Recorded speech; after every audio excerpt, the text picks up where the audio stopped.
Aloha, Dennis. It was wonderful seeing you today. I hope this is the first lesson you weren't overwhelmed. The idea is you're only going to be able to take in a tenth of this process, meaning out of all the concepts we do, you're only going to be able to get like a tenth or maybe a 20th of that, which is wonderful because that's all we're really seeking to do. It's about exposure to this and being around someone who communicates music. So the concept is this.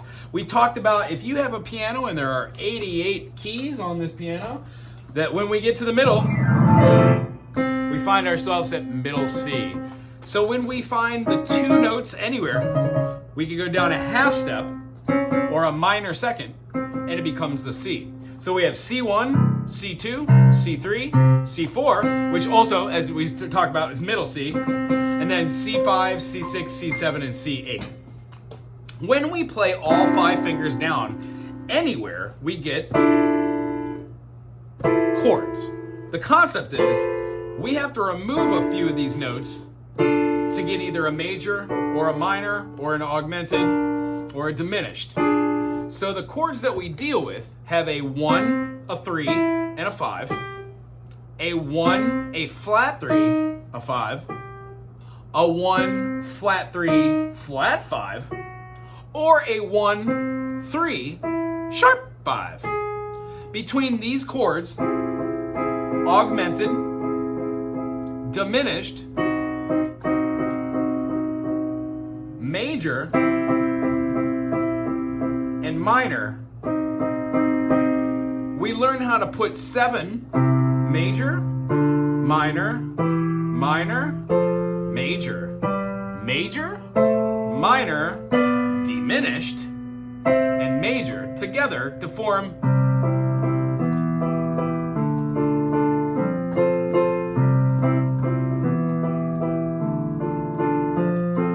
C major, E minor, D minor, F major is a 1, 3, 2, 4 progression. If I had a 1, 4, 5 progression, we would have C major, F major, G major. In 7 notes, none of them are actually major or minor until you add another note. This would be considered a major third because C to E is past a C sharp, minor second, plus another minor second makes a major second.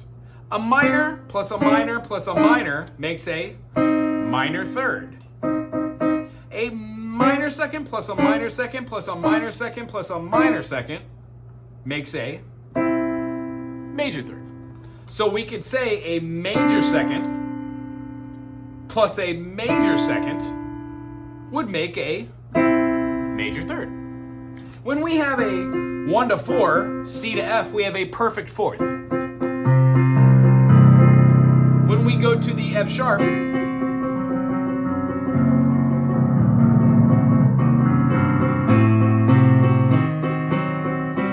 have an augmented fourth. When we go to the G, C to G is a fifth. More importantly, a perfect fifth. This is how we determine where every single one of our chords will be. Every single one of our constructs has a black to black chord or a white to white chord, except for 2 notes, B flat or A sharp, A sharp, B flat. B flat and B natural. B flat will go to an F note and then put down a major third, which is a D, or a minor third, which is a D flat, or it will have a B major to an F sharp and will have a major third, which is a D sharp, or a minor, which is a D natural. Either way, we've got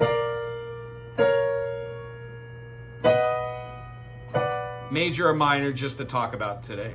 So when we're going through the process of C major, D minor, E minor, F major, G major, A minor, B diminished, and C, 3 of them are major, 3 of them are minor, and 1 of them is a diminished, which resolves to the 1, always. So the concept and the takeaway from today is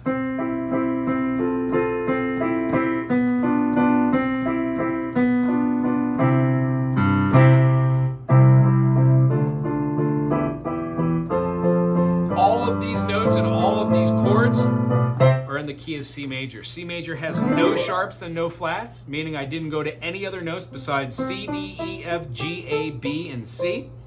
And then the concept of this is, if we play a major chord plus another major chord, we find that all the notes are within the same thing. This C is the same as the C up here. When I play a G major and a C, what I notice is if I put that C all the way up top on here, I just get a type of chord called a sus. But it's still within the chord. It's not something weird, like outside the chord. So when we play C, F, and G, they're relative chords.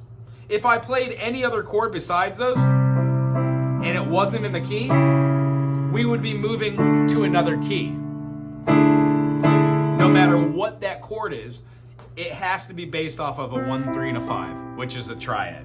So our concept is, that's a note plus another note is a harmony, and two harmonies makes a triad, thusly giving us chordage. When we play something, let's say like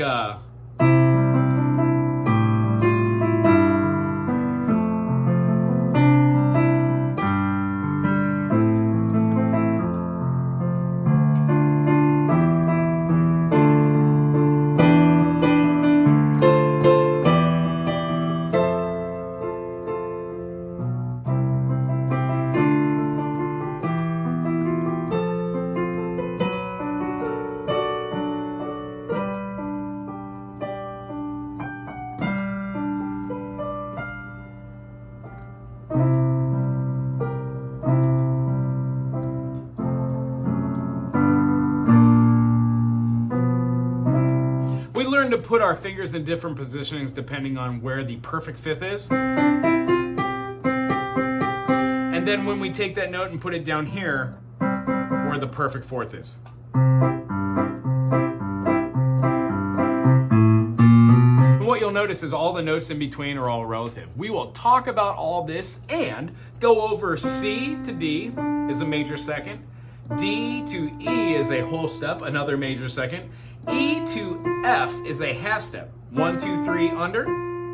F to G is a whole step, G to A is a whole step, A to B is a whole step, and B to C is a half step, meaning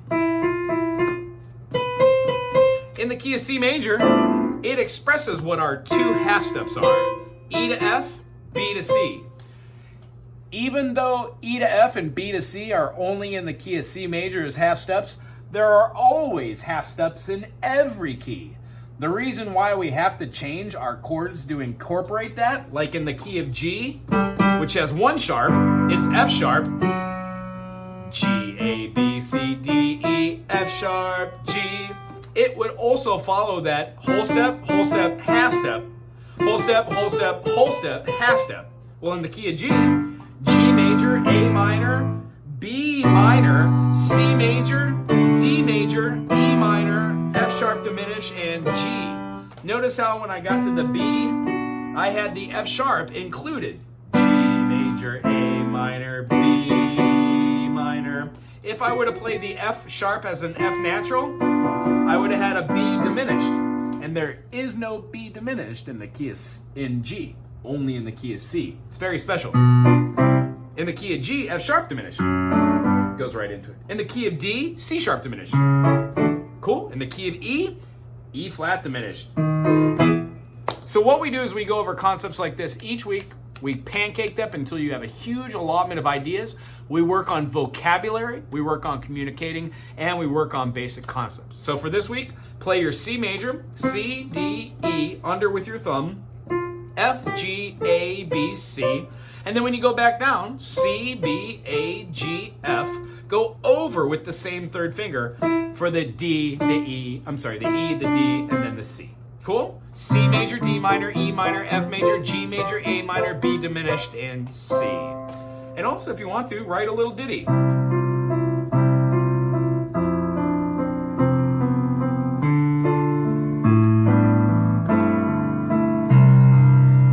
Chords, no matter where you play them, should sound relatively pretty.